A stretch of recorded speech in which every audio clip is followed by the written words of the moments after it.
finally tonight, the campaign comment and the real danger when you run a presidential candidate who thinks he's Joe Sixpack the plumber and a vice presidential candidate who thinks she is Huey Long.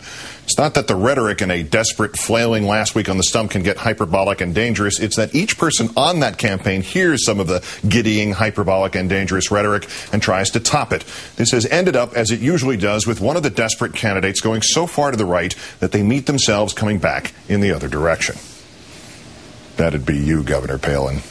You've finally done it. You've accused Obama of doing something wrong, of being something evil, something you boasted of doing and being yourself just 2 months ago.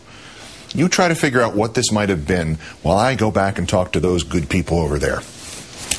The Republicans called Obama a neophyte, and then they picked a VP nominee with a tenth of Obama's experience. The Republicans called Obama a celebrity, and then they bought that nominee $150,000 in designer clothes. The Republican calls Obama a terrorist sympathizer, and then McCain said he was proud to be a friend of Gordon Liddy. It's like they've been unknowingly endowed with ESP and have been telling their own futures. And now the GOP has selected its last drum thump for the remainder of the campaign, although they said that about the last 17 drum thumps. Obama is a socialist. Missouri Congressman Todd Akin speaking near St. Louis. This campaign in the next couple of weeks is about one thing. It's a referendum on socialism. Arizona Senator John McCain, who is apparently still running for president, at Dayton, Ohio yesterday. Barack the redistributor. Then he realized that sounded like an auto part, so John McCain at Pottsville, Pennsylvania later yesterday, quote, Senator Obama is running to be redistributionist in chief. No, go back to the first one. Nobody you're talking to even understands what socialism means, Senator. Redistributionist is 6 syllables, and it sounds more like he's recycling newspapers or something.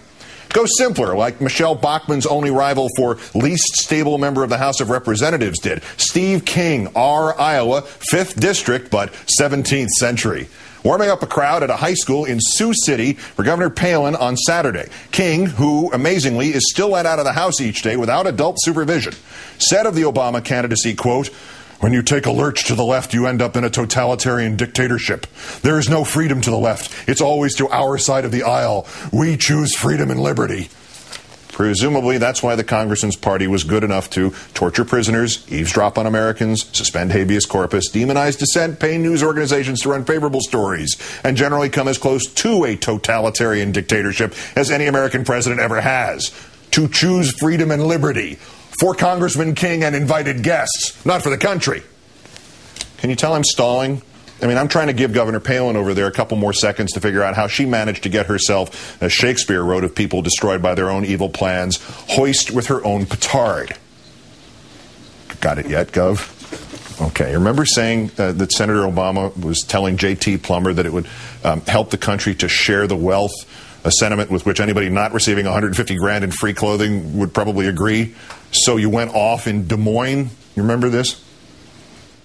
See, under a big government, more tax agenda, what you thought was yours would really start belonging to somebody else, to everybody else. If you thought your income, your property, your inventory, your investments were yours, no, they would really collectively belong to everybody. Higher taxes, more government, misusing the power to tax leads to government moving into the role of some believing that government then has to take care of us. And government kind of moving into the role as the other half of our family, making decisions for us.